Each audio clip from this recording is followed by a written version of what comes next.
Have you ever had a moment where you knew what you wanted to say? You could feel the sentence inside you.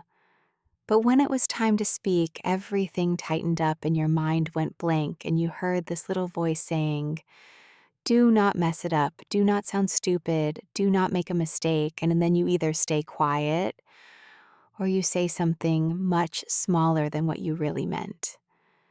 If you know that feeling, I just want you to take a slow breath with me right now, because that moment is not proof that you cannot speak English.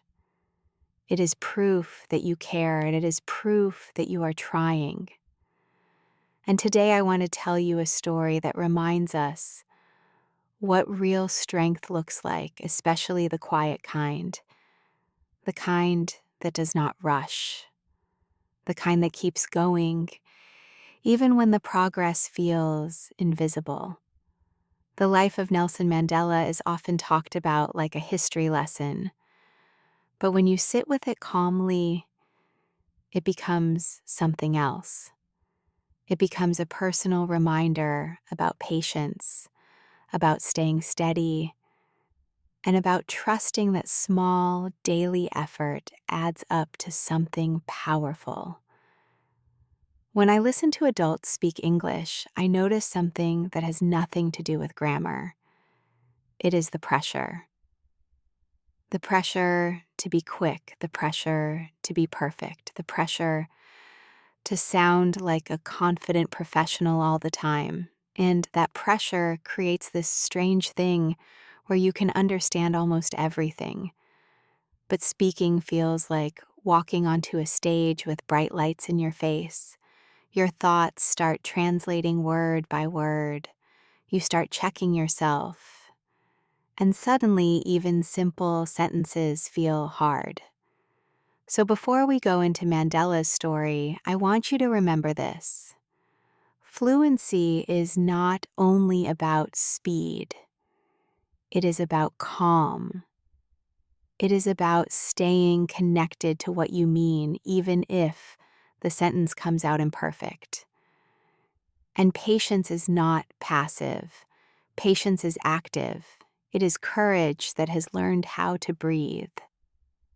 Nelson Mandela was born in 1918 in a small village in South Africa. Even that detail matters, because when people imagine leaders, they often imagine someone who was born into power or comfort. Mandela was not.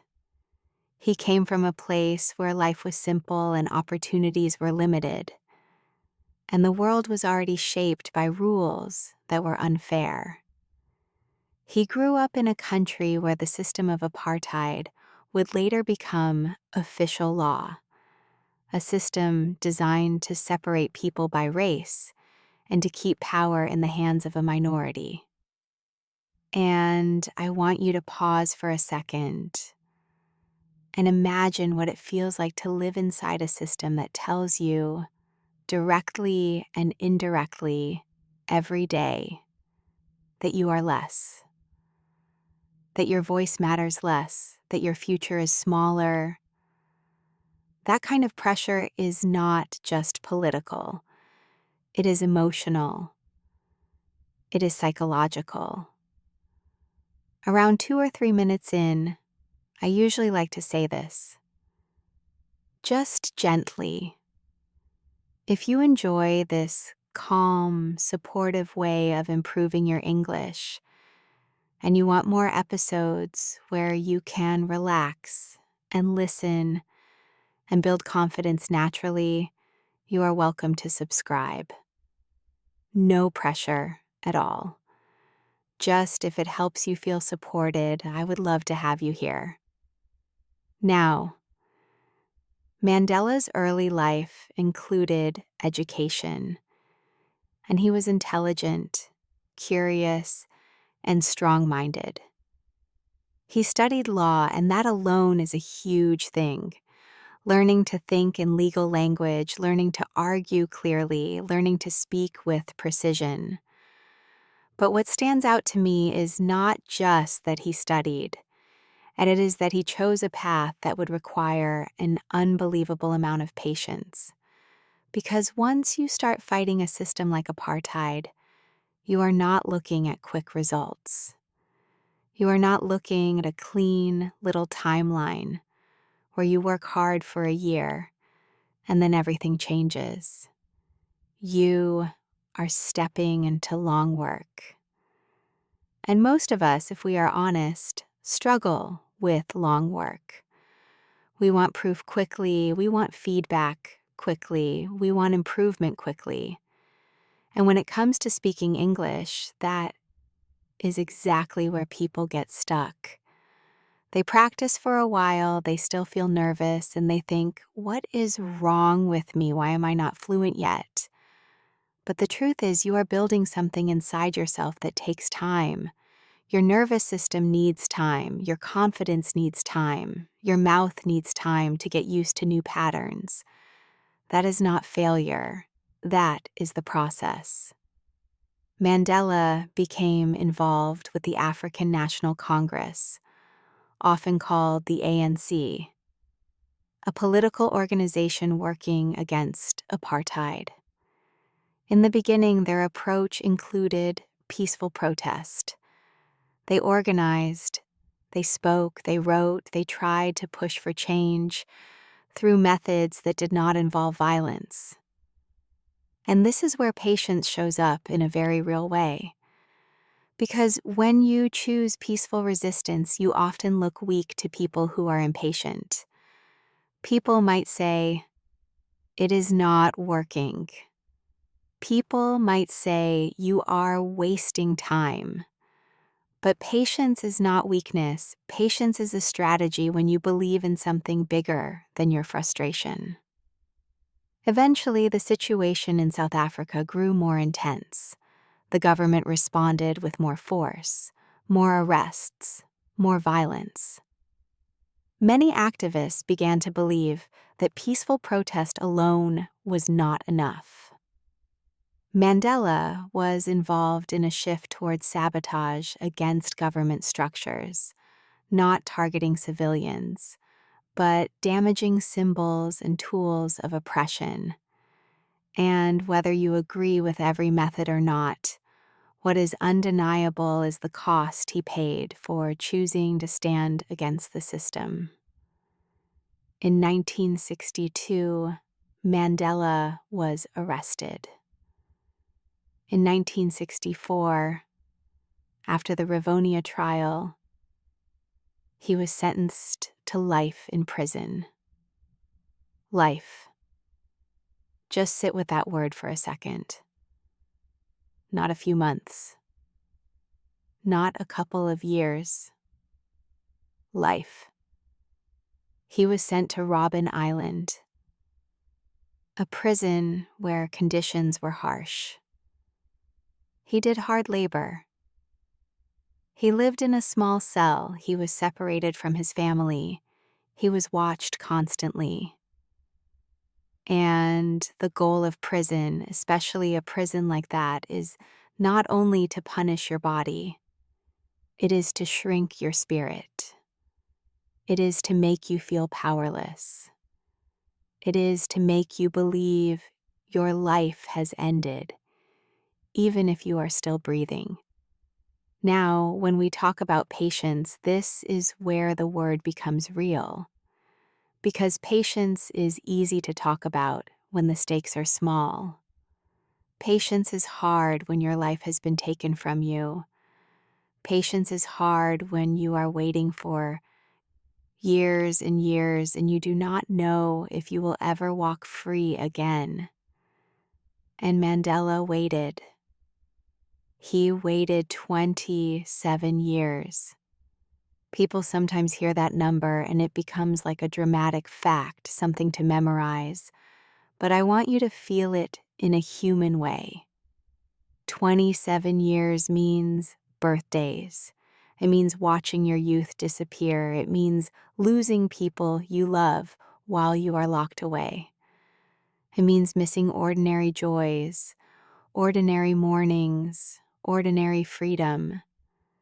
And yet, In that waiting, Mandela did not stop being Mandela. He did not stop thinking.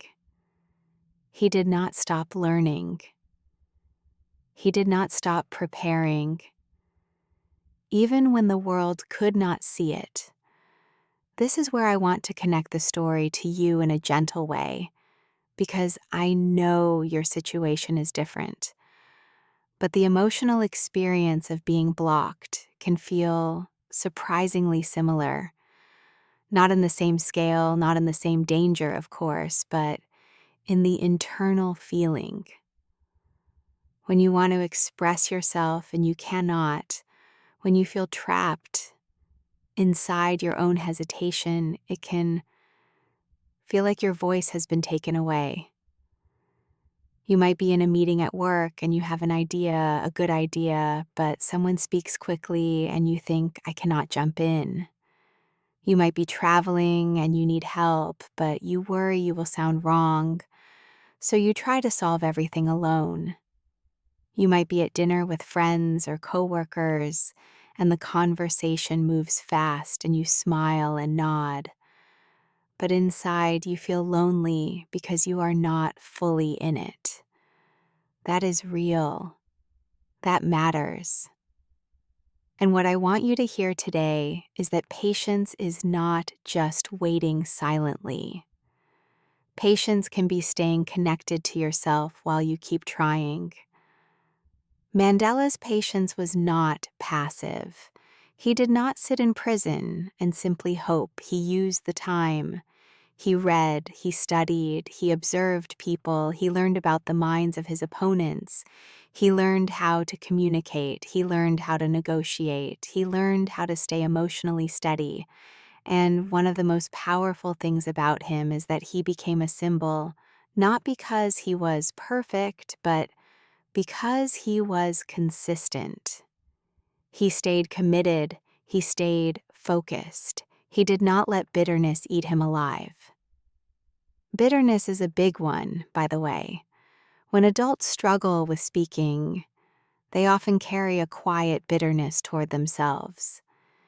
It sounds like I should be better by now. It sounds like other people are faster than me. It sounds like I hate how I sound. And that bitterness creates tension, and tension makes speaking harder.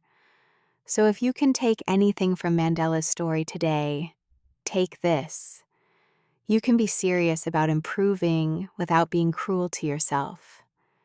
You can be determined without punishing yourself.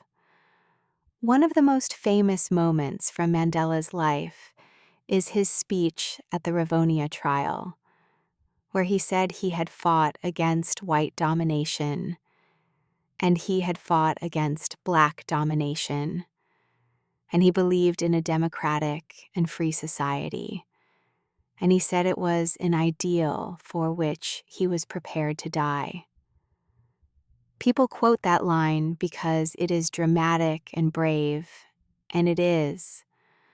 But what I always feel when I read it is his clarity. He knew what he stood for, and clarity makes you steady.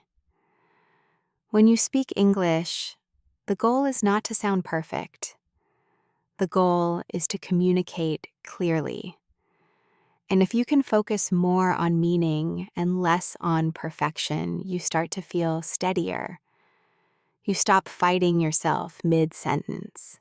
You stop trying to build a flawless sentence in your head before you open your mouth. You just say what you mean and you trust that the listener will meet you halfway. Because here is something adults forget. In real conversation, native speakers do not speak perfectly. We restart sentences, we change our minds, we search for words, we see things like, or let me think, or what I mean is, and we expect other people to do the same. Conversation is flexible, it is forgiving. The problem is that when you are anxious, You imagine conversation as a test, like there is one correct answer and everyone is watching you. But most real conversations are not like that.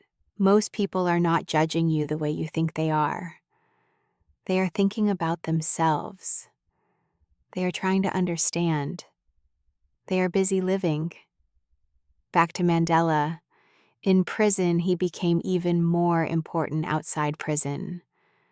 People rallied around his name. He became a symbol of resistance, but inside prison, he was still a man living day after day.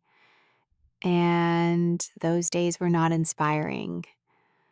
They were probably boring, frustrating, humiliating. This is another reason his story matters.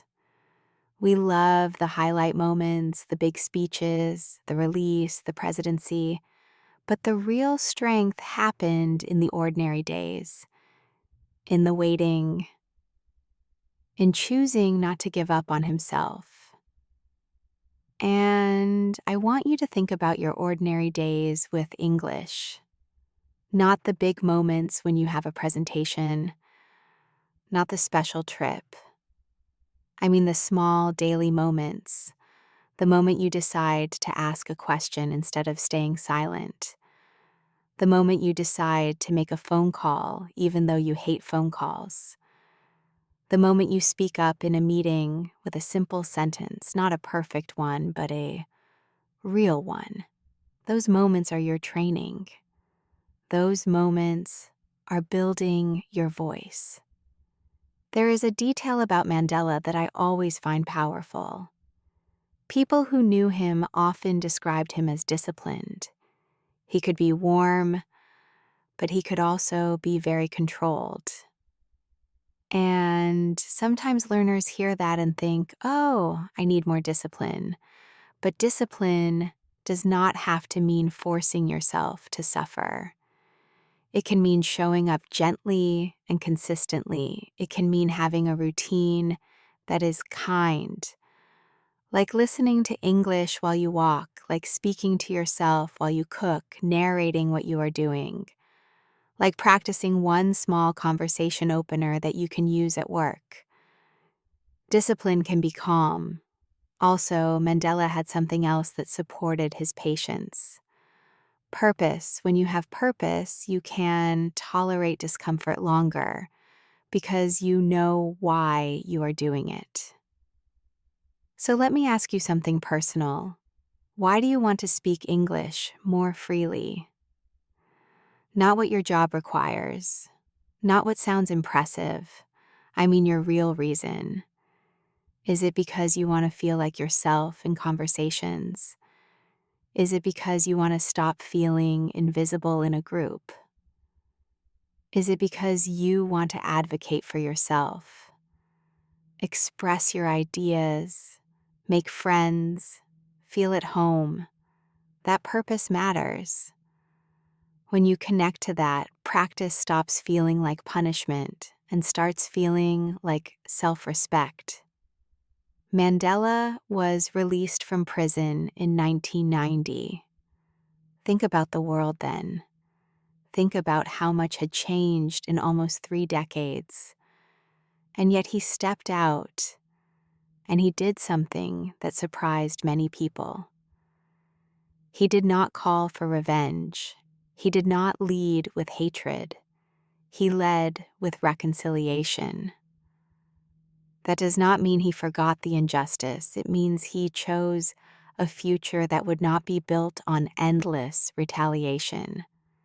This is one of the clearest examples of emotional strength I can think of. Because revenge is easy in a way, revenge is a quick emotion.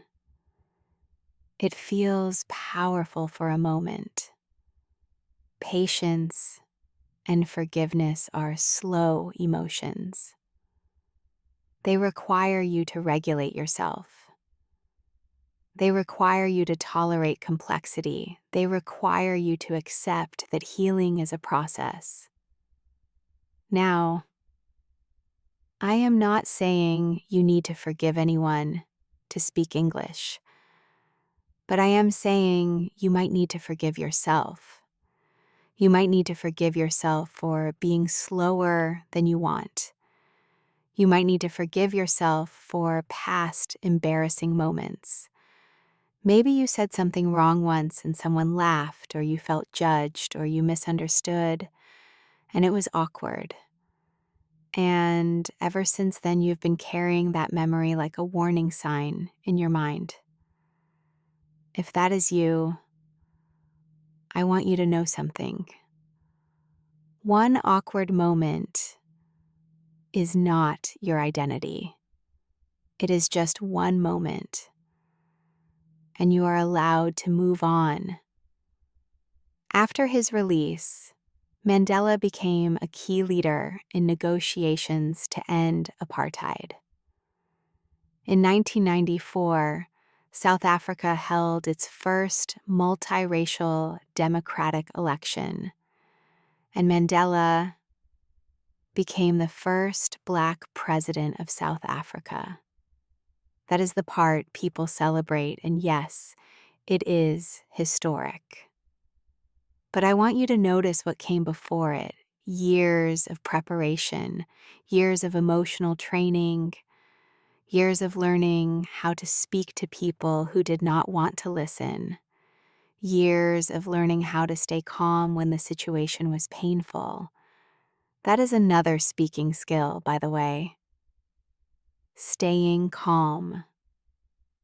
When you are nervous, your brain wants to rush. You speak too fast, you lose your words, you forget what you were saying.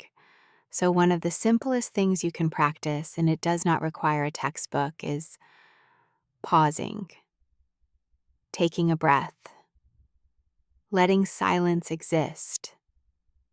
In English, it is completely normal to pause and think. You can say, "Let me think for a second." You can say, "That is a good question." You can say, "How can I explain this?" Those little phrases are not filler. They are tools. They buy you time. They let you stay present. Mandela was known for being a powerful speaker, but his power was not in fancy words. It was in steadiness. It was in the feeling behind his words. When someone speaks with real conviction, you can feel it, even if the vocabulary is simple. And this is good news for you, because you do not need advanced vocabulary to sound confident. You need connection to your message. You need rhythm. You need breath. You need the willingness to be heard. I want to talk for a moment about the mental habit of translating in your head, because it is one of the biggest patience killers. When you translate word by word, you put a delay between your thoughts and your voice, and that delay creates panic. You start to feel behind, then you rush, then you make more mistakes, then you judge yourself, and it becomes a loop. So, what is the alternative? The alternative is trusting your intuition more, saying the sentence in the simplest way you can, letting your English be slightly different from your personality in your first language, at least for now. That is normal. Your personality will come through more and more over time, but first you need comfort. Think of it like moving into a new house. At first, it does not feel like home. You do not know where everything goes. You feel awkward. But slowly, you settle in. You put your things down. You relax. Speaking English is like that. You are building a home inside the language. Mandela also understood something about timing. He understood that forcing a moment can backfire. He was patient about negotiations. He was patient about building support. He was patient about the long game. And in conversation, timing matters too. Sometimes you do not need to say everything. Sometimes you can say one clear sentence, then wait. Sometimes you can ask a question instead of trying to explain your whole idea perfectly. Questions are powerful because they keep you involved without putting all the pressure on you to perform. And imagine you are in a work meeting and you have a thought, but you are not ready to explain it with a long speech. You can still speak. You can say, "Can I add something?" Or, "I have a small idea." Or, "What if we try this?" Or, "I am not sure yet, but maybe we could." Those are natural, those are human, and they are often enough to open the door. Now, let me bring you back to patience in a very practical, emotional way. Patience is what you do when you do not get immediate reward. And speaking English often feels like that. You practice, you try, and you still feel nervous.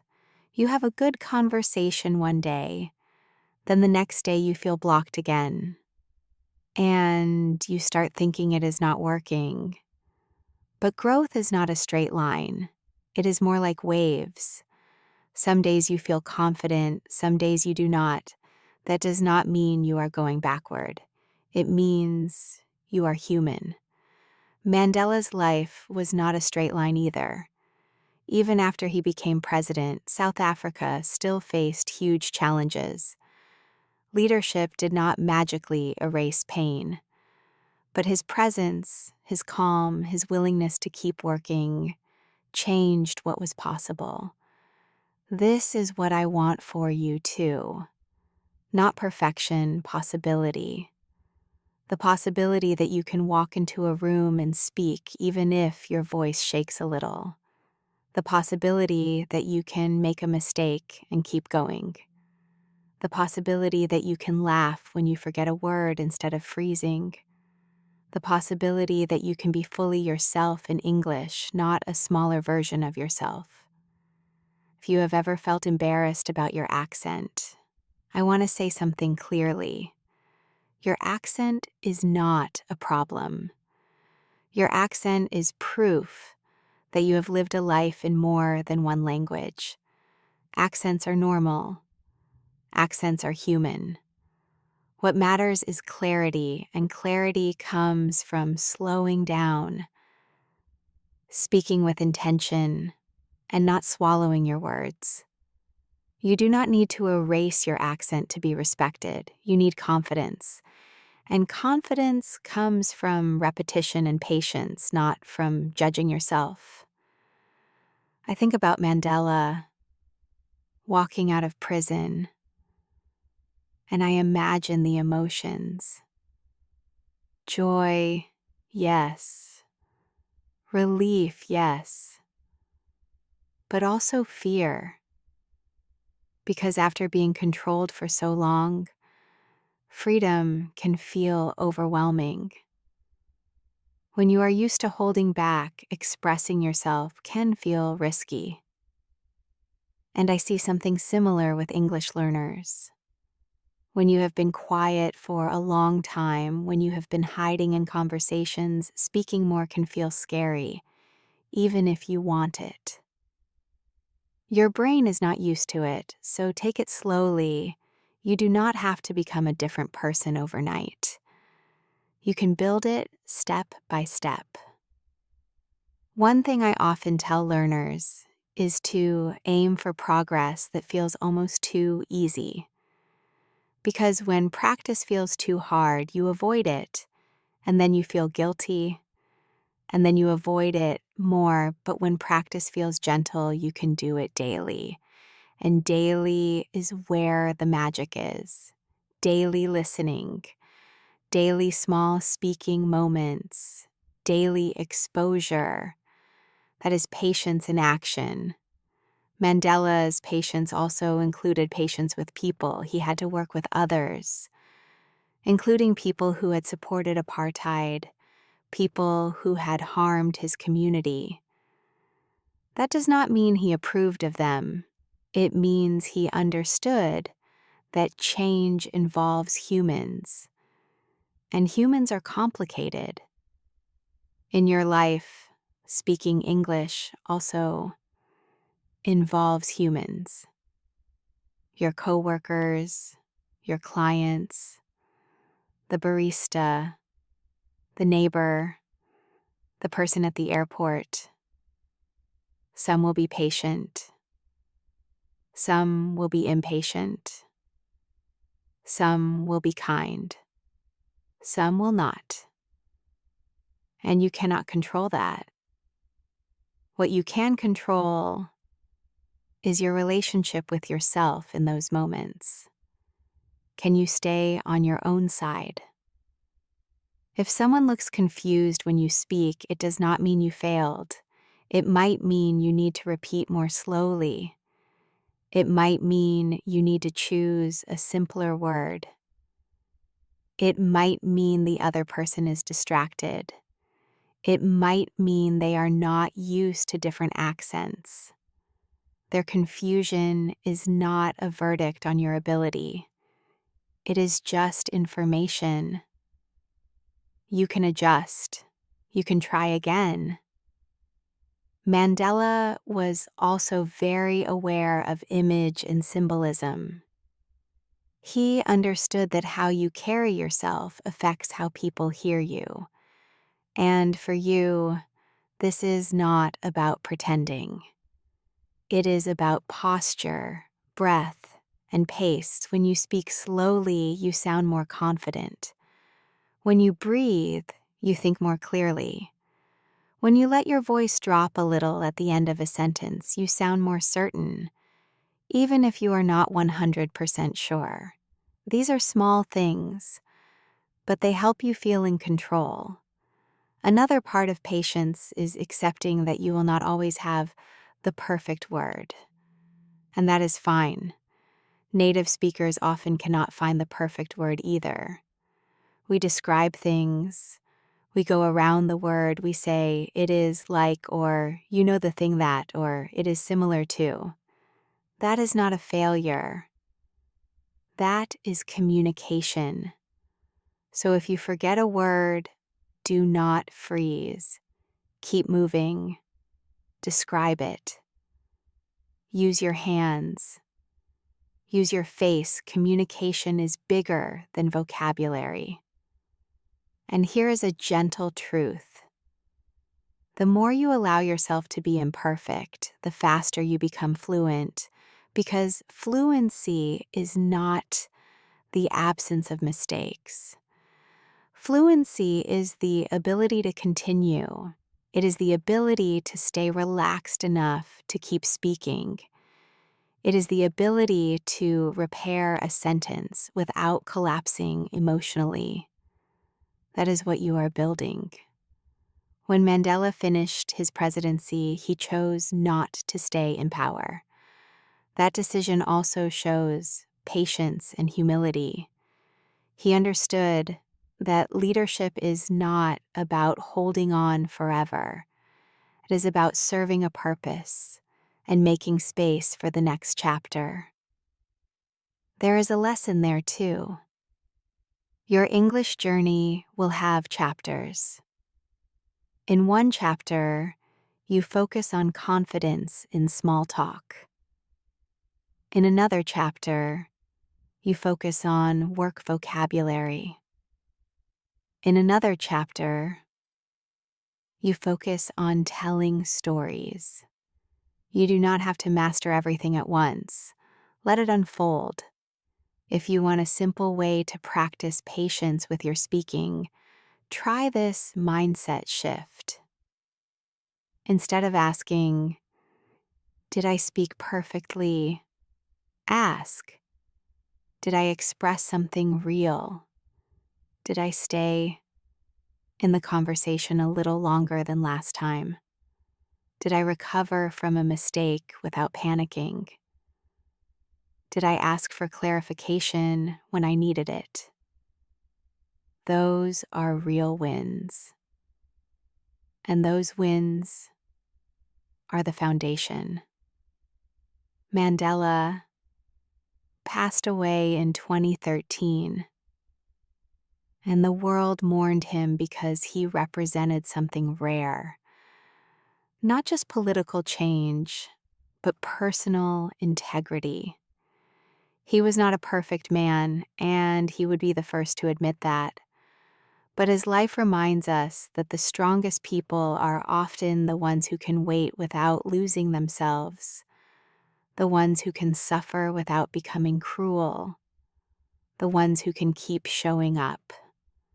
So let me bring this back to you right now, wherever you are listening. Maybe you are driving, maybe you are walking, maybe you are making dinner, maybe you are lying in bed after a long day.